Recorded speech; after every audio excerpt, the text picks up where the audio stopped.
Forward kami sa Sulong na Bayan. Ang inyong paboritong public service program ay susulong na naman.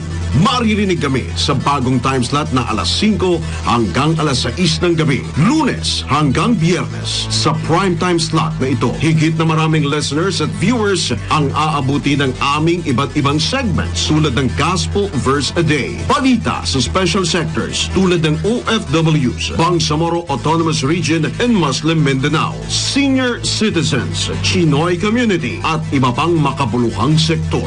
Makakasama ang mga veteran journalists na sina Loli Acosta, Kaali Makabalang, Mike Oksan at writer John Ramos. Mabuhay! Sulong na Bayan!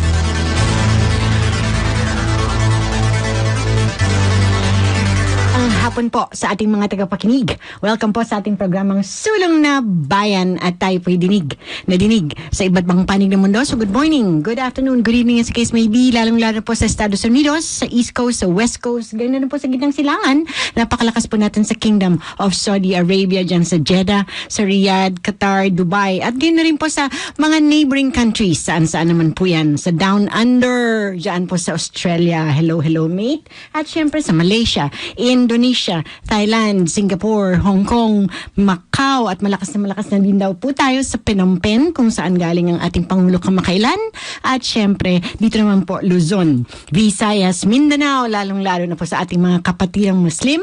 Assalamu alaikum, inshallah. Okay, alam po natin tuwing Lunes, ang unang ginagawa po natin para tuloy-tuloy ang ating programa mula Lunes hanggang Biyernes dahil tayo po ay nasa bagong time slot na.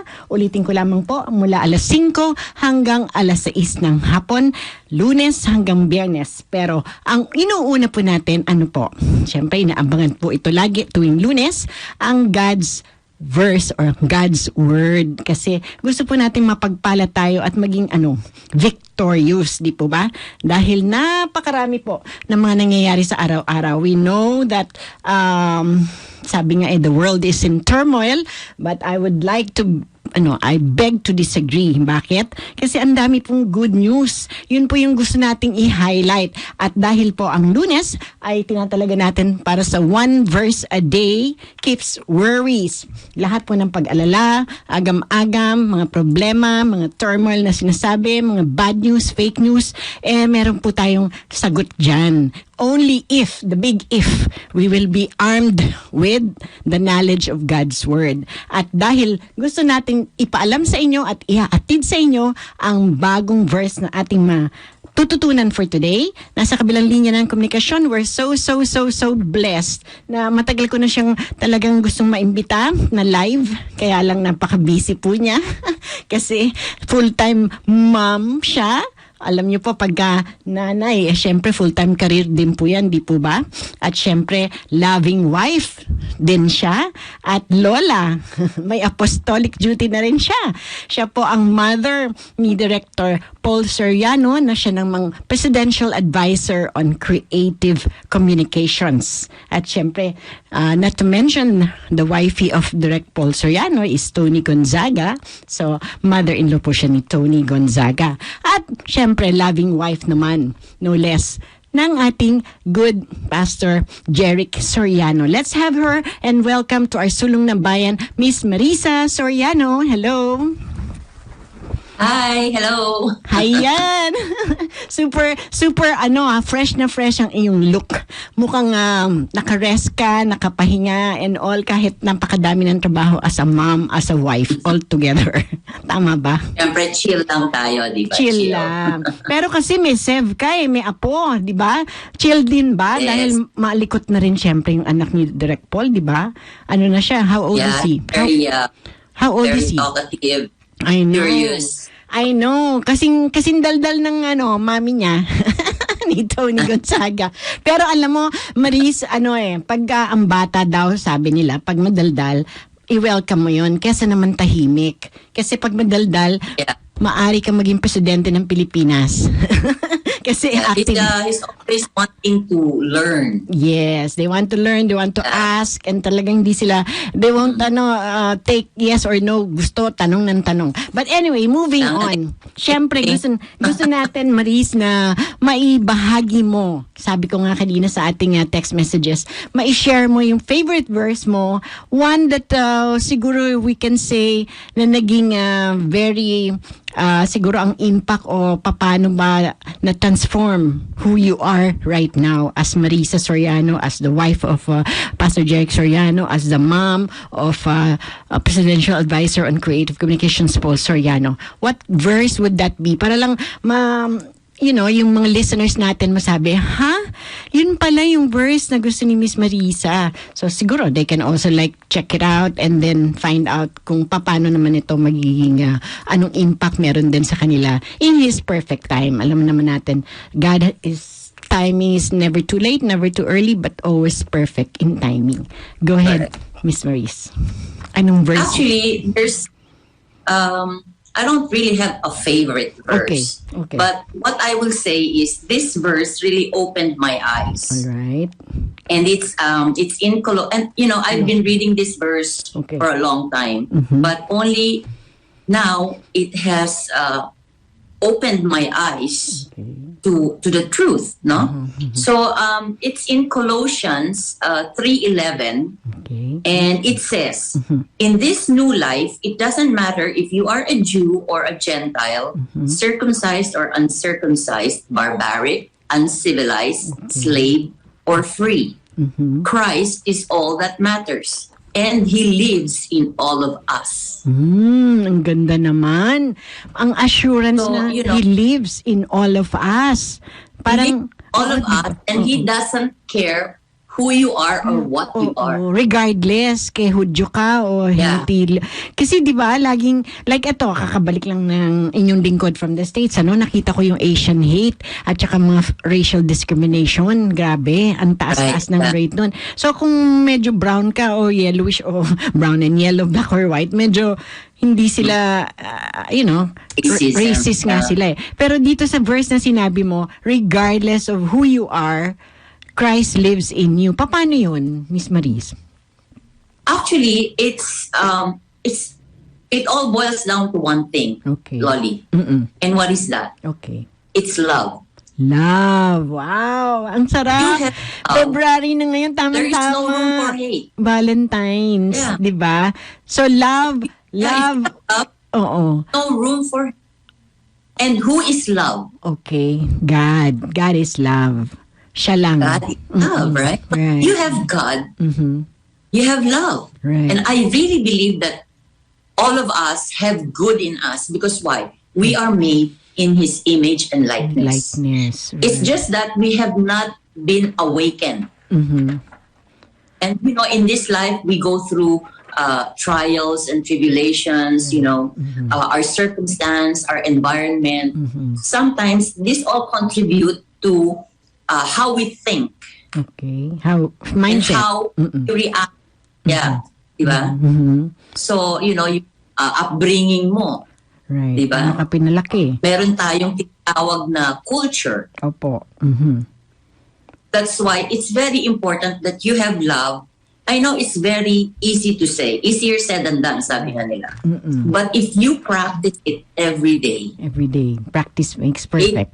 Before you know it, it will be a part of your life. It will not be hard. But of course, there's still a struggle because, we're not perfect.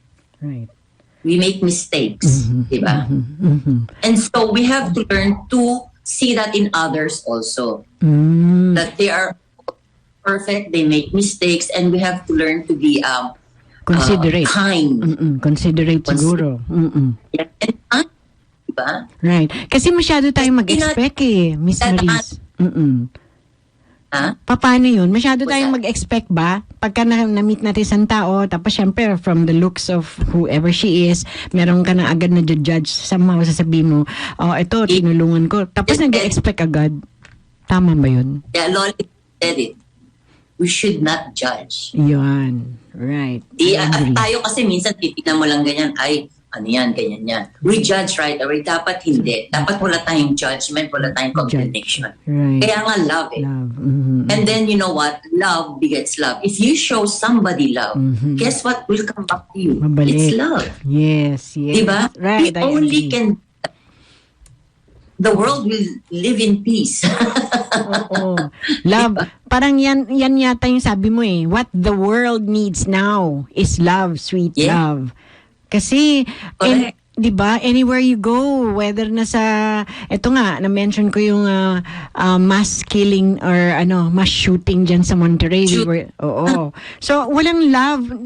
Hindi ko maintindihan bakit kailangan yung, mag-massacre. And then, siyempre sa Ukraine, anywhere in the world, not naman just in LA or maski naman dito rin siguro sa atin. Malakas ang violence. Bakit kailangan ganun kaya, Miss Maris? Paano? That's why, I think, change starts with us. Okay. The world will not listen to your words. They will listen to they will look at your example. To live your life. Yeah. Right. So, diba? Parang leadership by example. When you show and exhibit affection, love, and joy, yun din, babalik sa'yo din. Dahil yun yung pinapakita mo eh. Yes. Ito pa, Loli. Hindi lang basta love. Okay. Ano pa isa?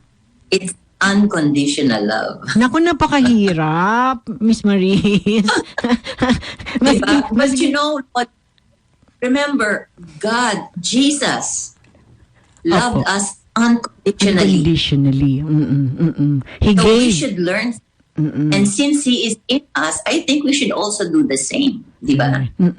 Dwelling in us eh. So dapat yun din yung ating i-exhibit na pagmamahal. In other words, love siya eh. Yung character niya, yun din yung papakita natin. But again, yun nga yung sinasabi ng iba, Miss Marisa eh. Pagka nandyan na, kagalit mo to eh. Paano mo naman ilalove to eh? Ang dami ang ginawa sa yung palpak. Diba? You know what I've learned? What? Wow, yung mga ganyan. Yung galit sa'yo, talking behind your back, pinabash ka, diba? Sitaan ka. Right. You know, this I learned. Okay. These people, they are playing their part. Okay. Diba? Role nila. Remember Jesus that night, yung Last Supper? Yes. And Judas was there. What did Jesus say to Judas? You're going to do something, Judas. Do it fast. Bilis-bilisan mo. You will deny Judas, the part of Judas, he had to betray Jesus. Right. That he was playing the part. Oh. Di ba minsan nga isip mo, kawawa naman si Judas. Bakit? Bakit siya ang napiling Of all the 12, bakit siya ang magbe-betray? I just look at them and they are playing their part. Okay. And I also look beyond, I look at the person and I tell myself, maybe may pinagdadaanan to, Sure. may problema to, or meron siyang na-experience sa buhay niya noon. Trauma. You always, you always analyze why is the person doing Where's that. Where's it coming from, bakit ganun ang hugot? Yeah, I do that all the time, man. Buhat nung mag-born again ako, Siyempre, nung in the past, andali natin mag-judge. But now, I realize, I'm so even blessed than her or him. Kasi hindi ako dumadaan dun sa turmoil or sa kung anong sitwasyon meron siya. Isip ko na lang, whatever situation he is in right now, agad-agad sanang ma-resolve. That's why itong ating programa, itong Sulong na Bayan, I'm so inclined every single second na maka-unburden ng mga burdens ng tao eh. Kasi ayoko nga magdaanan sila ng ganun, mapagdaanan pa. Kasi blessed na blessed ako. Gusto kong i-share yung blessing na yun. Ma-resolve ako. Hindi na mara mag-judge. Kaya, siguro that's the role I have to play. Yun naman ang ako lagi, I always ask sa gising pa lang natin, Miss Marisa, every waking moment, Lord, anong gusto mong pagawa mo sa akin ngayon? Yung mabibless ka, mapiplease ka, hindi ang tao. Kasi laging tao piniplease natin hindi naman nasa-satisfy. Diba? So, all we have to do love our neighbor. Love our neighbor. Yun naman ang second greatest commandment. Tama. Now I realize. Love your neighbor Oo. So, Hindi naman sinabing but love you know yourself, Miss Marisa? Love yourself as your neighbor. Ang sinabi, love your neighbor as yourself. Neighbor, as you love yourself. Ayun. Kasi alam mo, if you don't love yourself, how can you love your neighbor?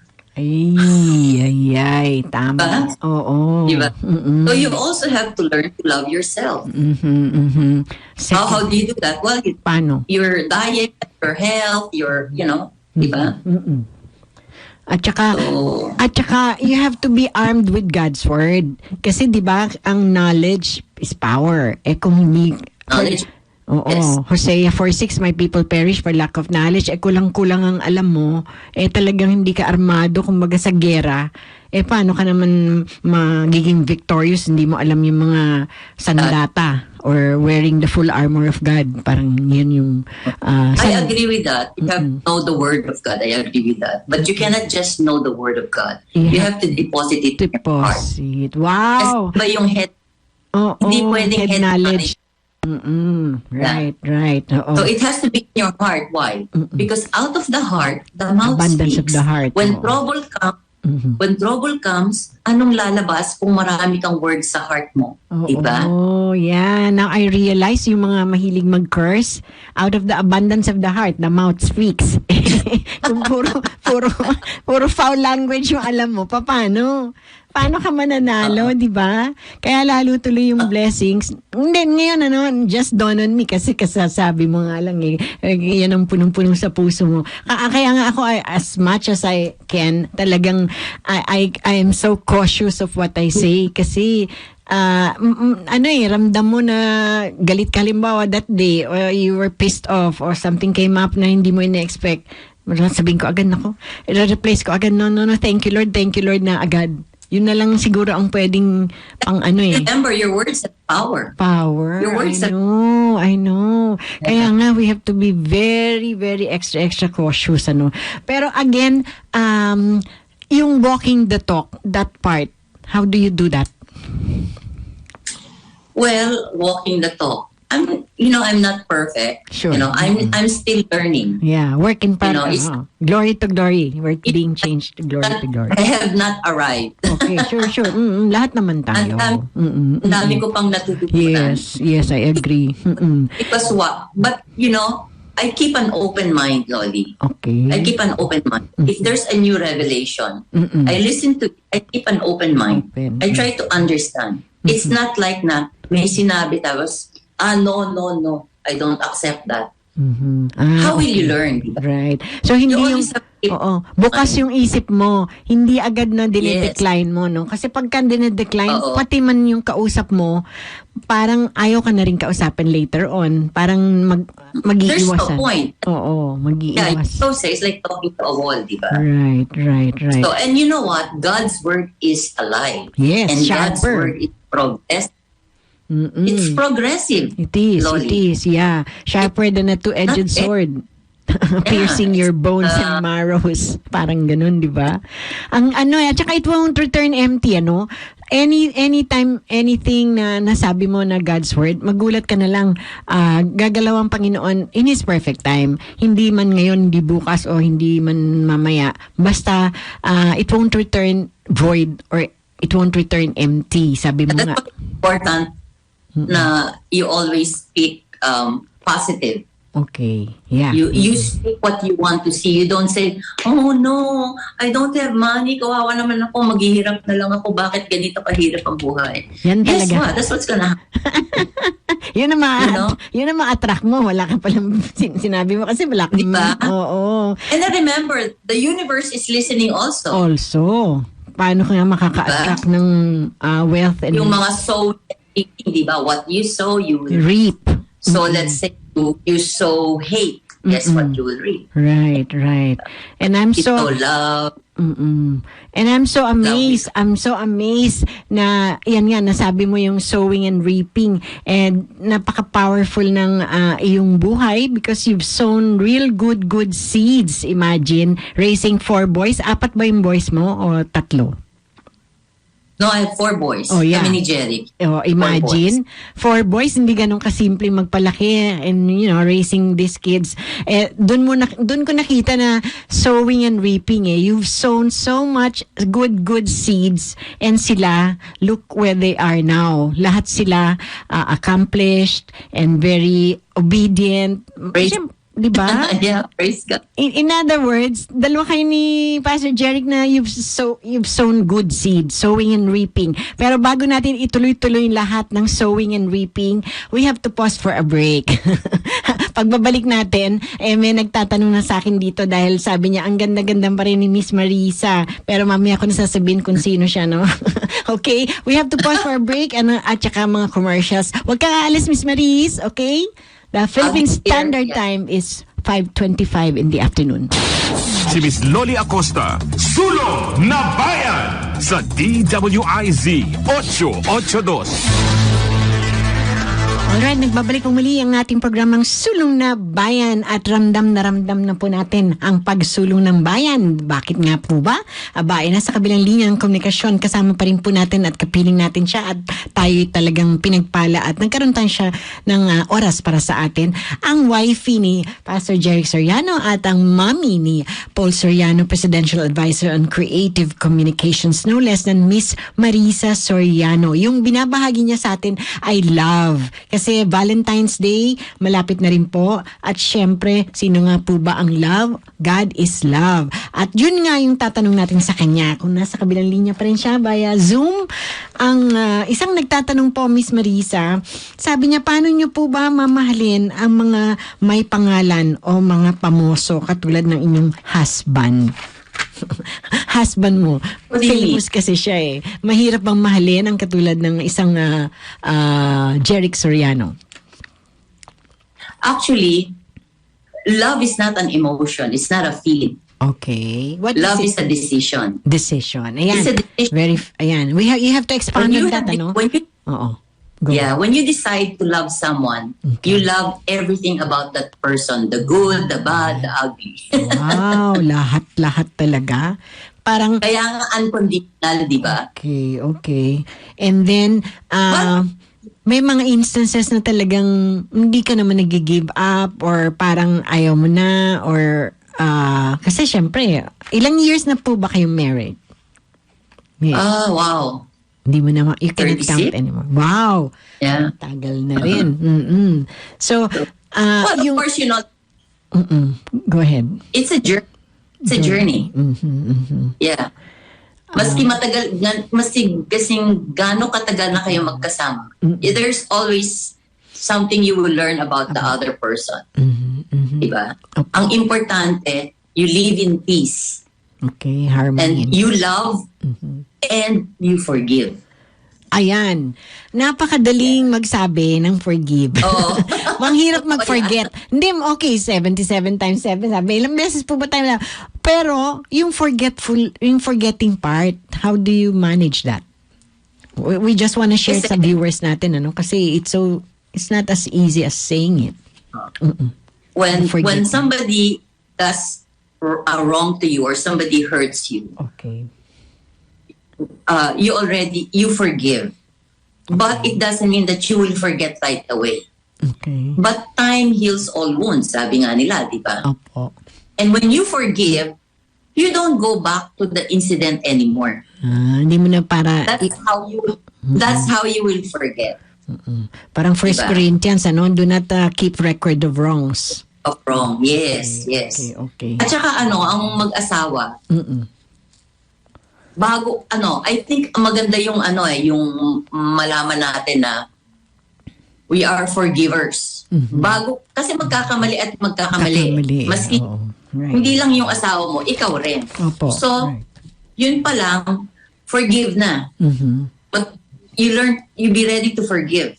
Diba? Right. Of course, it's easier said than done. But, anong gagawin mo? Pag may ginawa sa'yo mali yung asawa mo, aawayin mo, mag-aaway kayo, maghihiwalay kayo, and then what?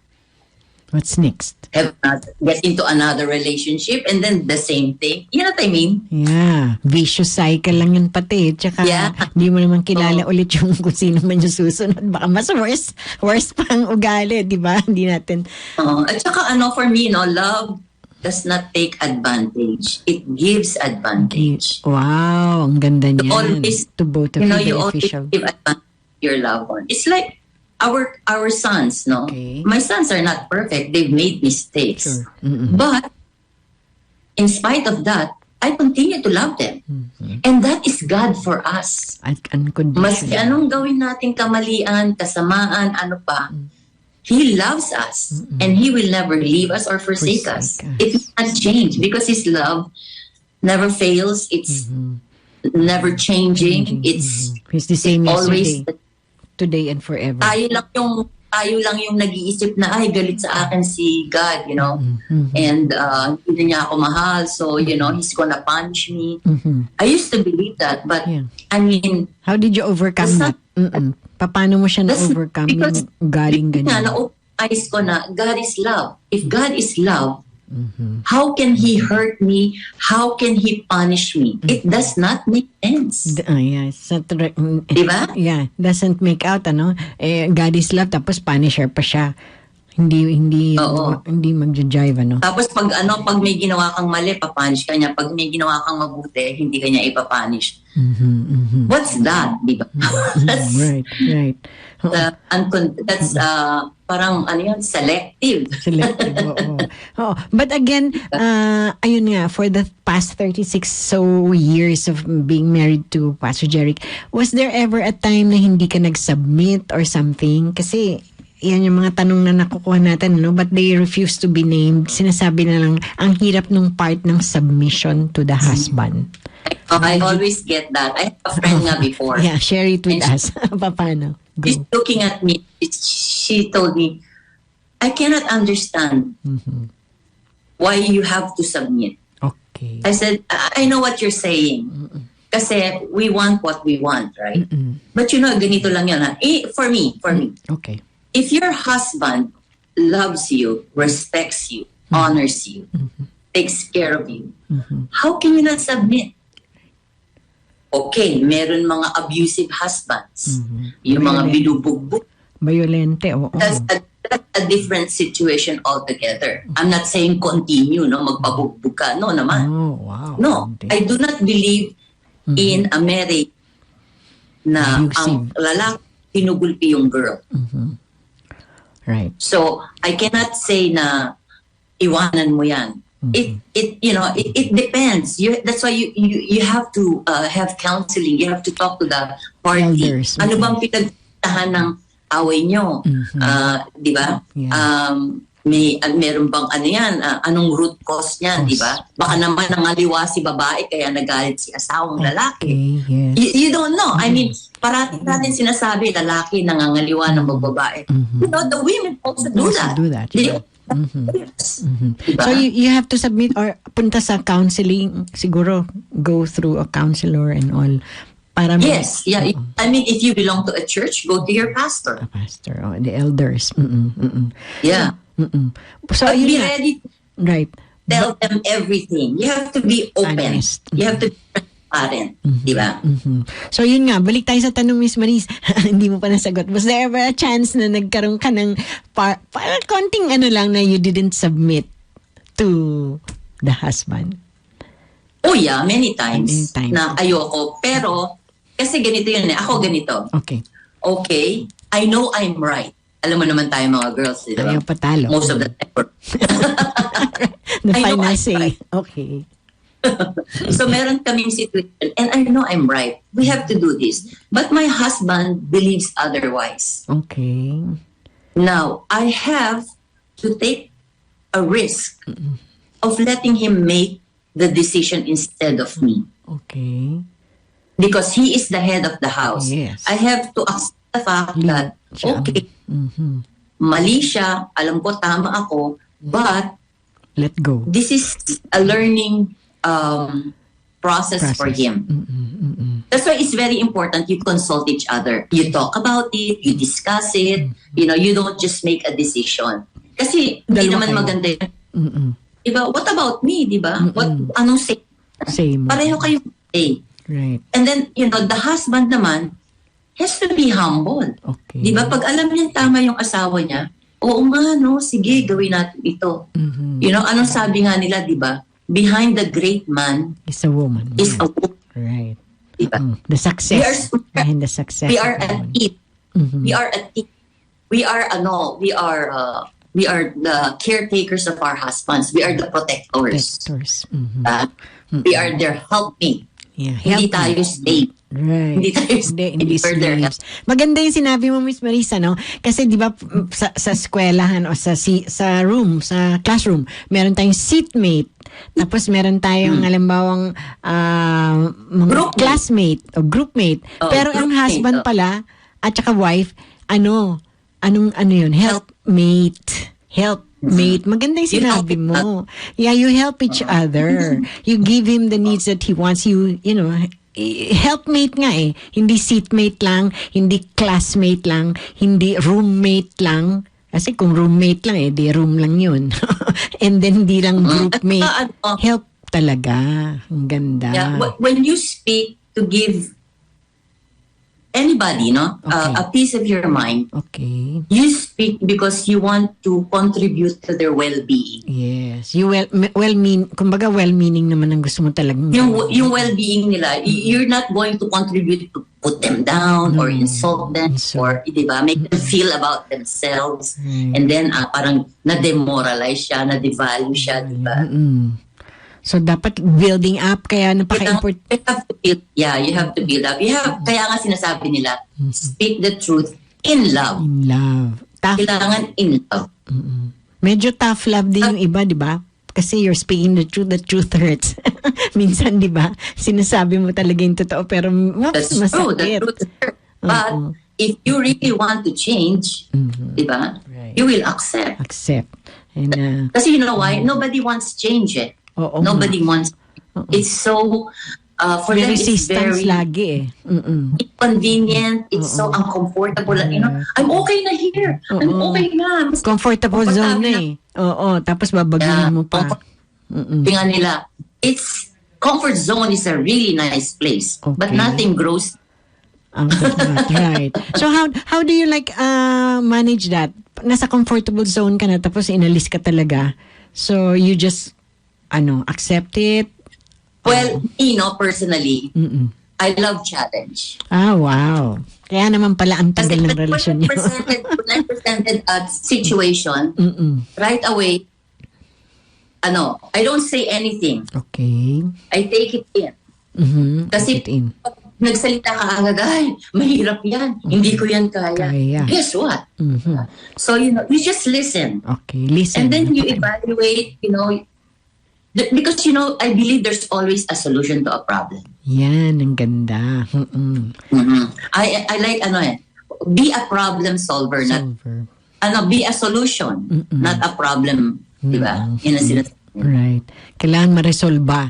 Which is one of our, itong layunin ng ating programa. Para nga sumulong ang bawat isa, susulong ang bayan. Paano naman susulong kung di mo ma-resolba yung mga nagsisipagtawagan sa akin, nagsisipag-complain, whining, and kailangan ma-resolve. Right. It has to start from you. And it's not the outside, it's the inside out. So, kailangan ikaw muna. It has to start with you. Baguhin mo yung mindset mo na magiging problem solver ka. Hindi ka pandagdag sa problem. Ganun ba? Hindi ka at saka anong gusto mong result sa gagawin mo? Yes. What's the end result? I'm going to do this. Anong end result nito? Is this gonna be good? Diba? May consequence ba to? Kasi lahat ng action natin may consequence. Right. Diba? Yeah, and you don't say na pinarusahan ka ng Diyos kasi ginawa mo yan. No. Hindi. That's not true. Blame mo siya eh. Ikaw nang gawa niyan. Yeah. Decision mo yan. Diba, the devil made me do it. The devil made me do it. Diba? Yung mga ganon. No? So, be responsible for actions.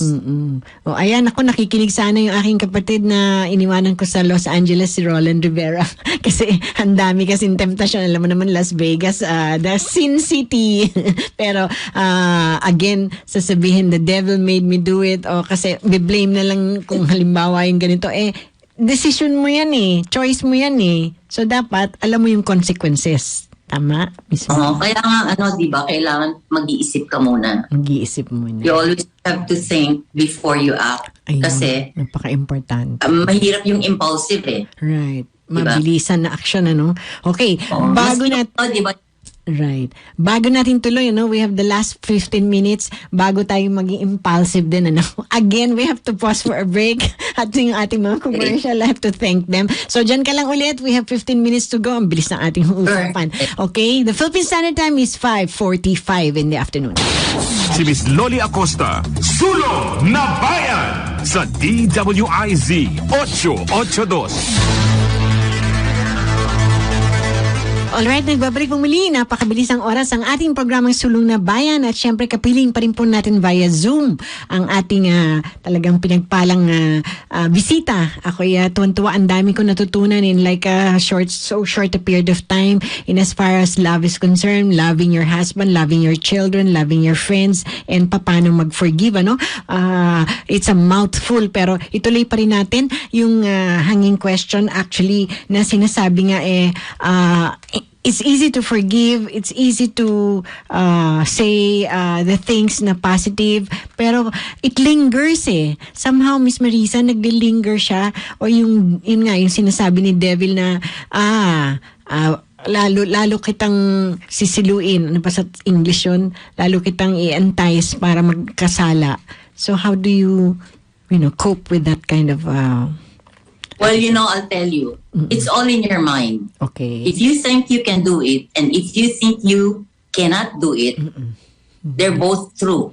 Okay, they're both true. You cannot say na the devil or this or that. Are you telling me the devil is powerful than you? You're a child of the Most High God. Wow. Diba?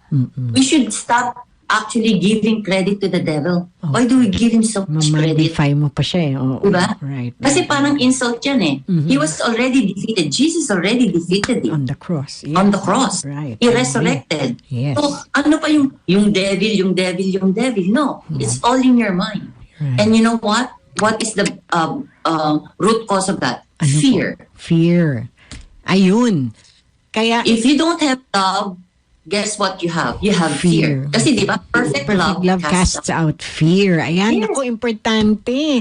Perfect love casts out fear. Lahat ng takot, lahat ng aligaga, agam-agam mo. But the greater one is in you. Anong kinakatakot mo? Imagine, dwelling inside you. Ano pang gusto mo? Saan ka pa? Parang ganun ang tanong. Di ba nga, sabi natin, I can do all things. Things through Christ. All things through Christ.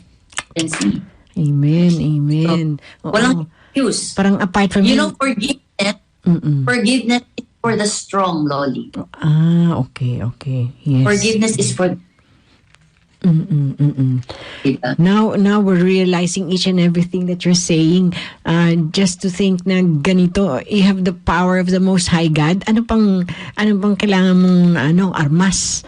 Forget the devil. The devil, Don't give him a foothold. Ika nga, Wag mo don't give him credit. Namamagnify. Kasi, again, ito nga yung laging problema ngayon natin, This is prevalent. Social media. Sabi nga nila, we're advancing technology. Advanced talaga anywhere. Like, you can say anything you please. You can post anything you want. And then, walang restrictions, walang sanction, and then, ang daing fake news, ang daing bad news. So, paano mo to sasalain? How do you sa positive tayo lagi, but ito yung pinapakita ng, they tend to sensationalize news all over. But you can't control that. You have no control over that. Okay. So I've made a decision kasi I have social media. Yes. I have made a decision.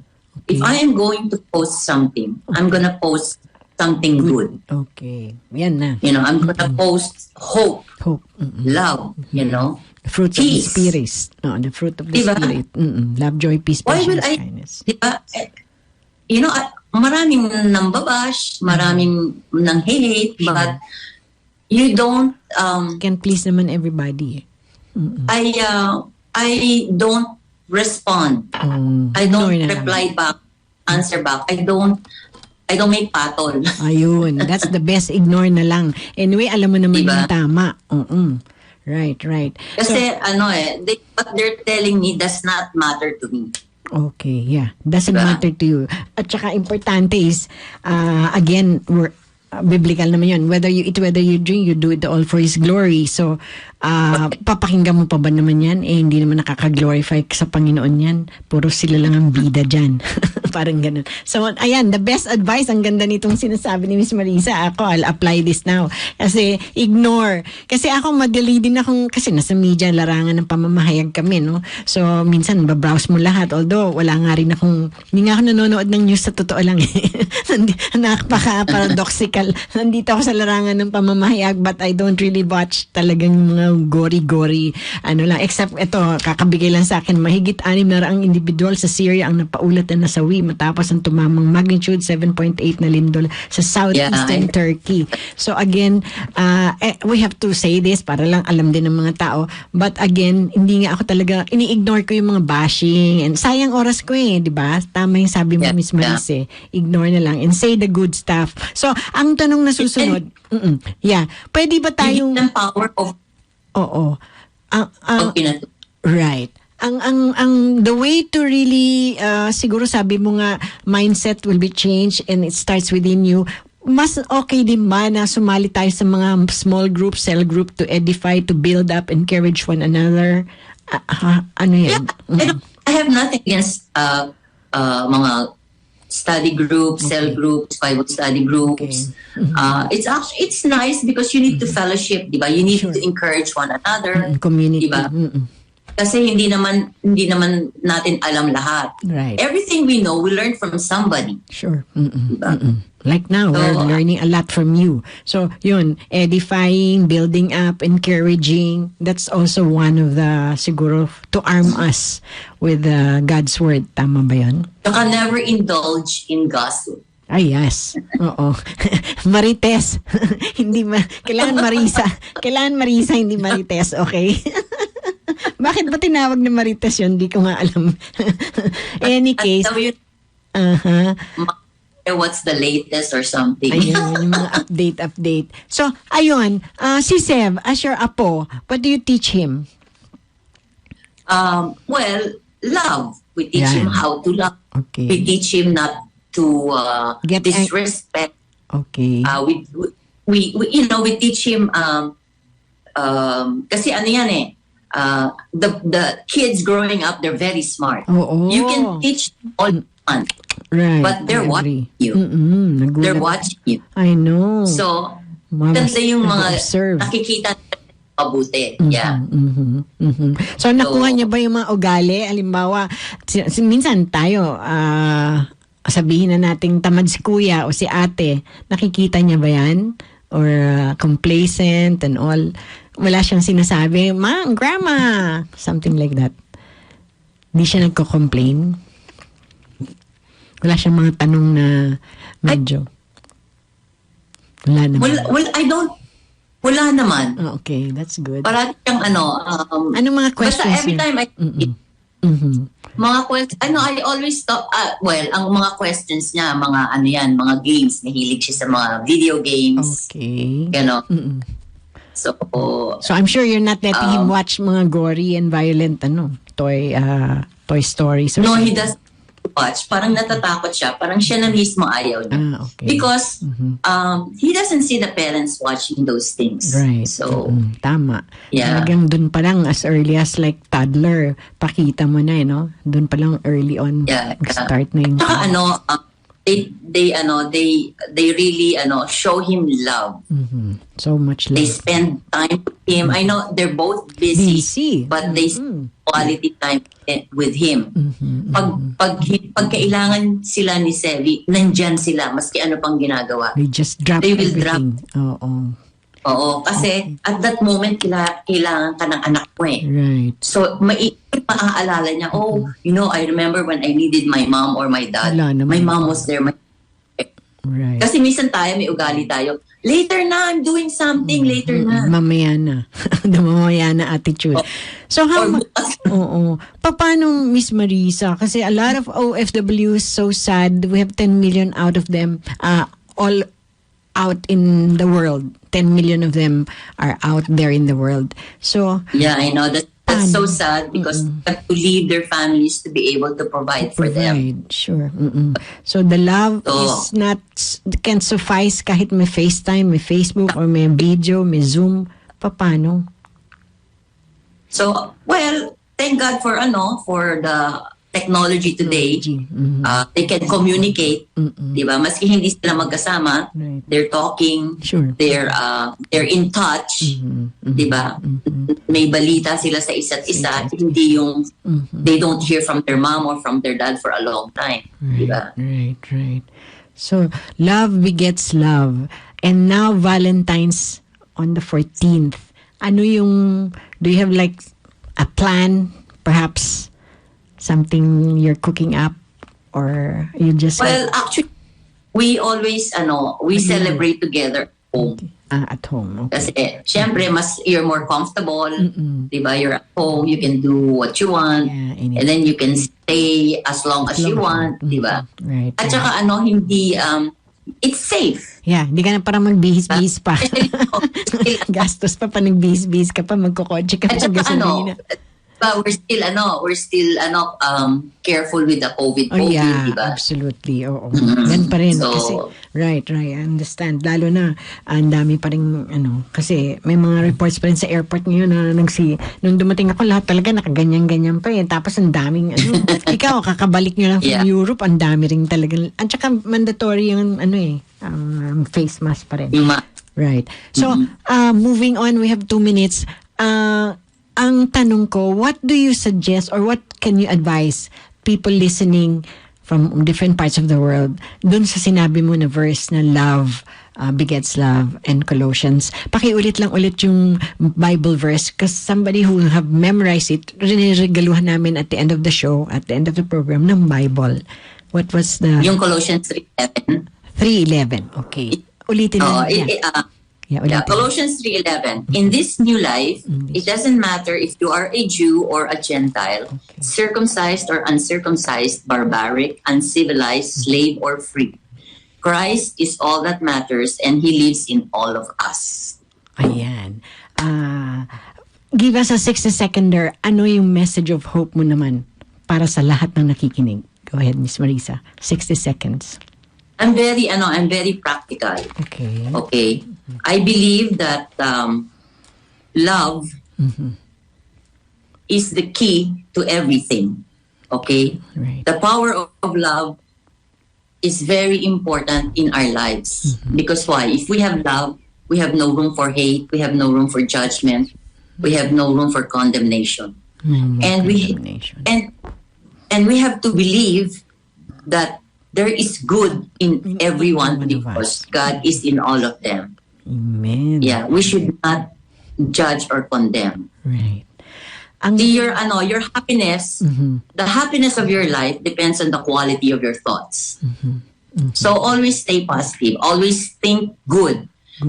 Declare what you want to see in your life. Do not declare what you see in your situation. That's temporary. Temporary lang. Sure. Dadaan yan. So you say, if you are sick, say, I am healed. Healed in Jesus' name. Healed of the Lord in Jesus' name. Right. Do you talk to your body? I'm getting stronger. Lang toxic. Don't say, I have cancer. You don't declare it, mas maano eh. Don't own it. Don't own it. Ayan. Very well said. Naku, kulang magpa-part 2 tayo, Iba namang mga topic eventually for the next episodes ng ating One Verse. But thank you for your time. I know it's evening. Baka magluluto ka na. Baka magalit na si Pastor Derek. Hindi ka pa nagluluto serve ng dinner dyan. But thank you so much. We're so blessed and beyond words. And I hope to again have you anytime soon pagka available ka live. Di ba naka-live ka na dito one time kayong dalawa? Pero I'm next time. All right. Thank you so much. God bless. Thank I'll see you you. soon. Love Yan po you. si Miss, Bye-bye. bye. Love you, Miss Marisa po yan. Siyempre, ang mami ni Direct Paul Soriano, ang ating Presidential Advisor on Communications. And thank you sa ating naging kaagapay, Engineer Jun Aguba, kanina si Jeric Barreto, si Mara Valia, si Jella, at saka si Jessa Barameda, at siyempre ang ating Chairman D. Edgar Cabangon. So I always say, keep God first in every area of our life, so He will direct your path. Travel well with Christine Mahadillas. Susunod na. Bye! Si Miss Loli Acosta, Sulong na Bayan sa DWIZ 882.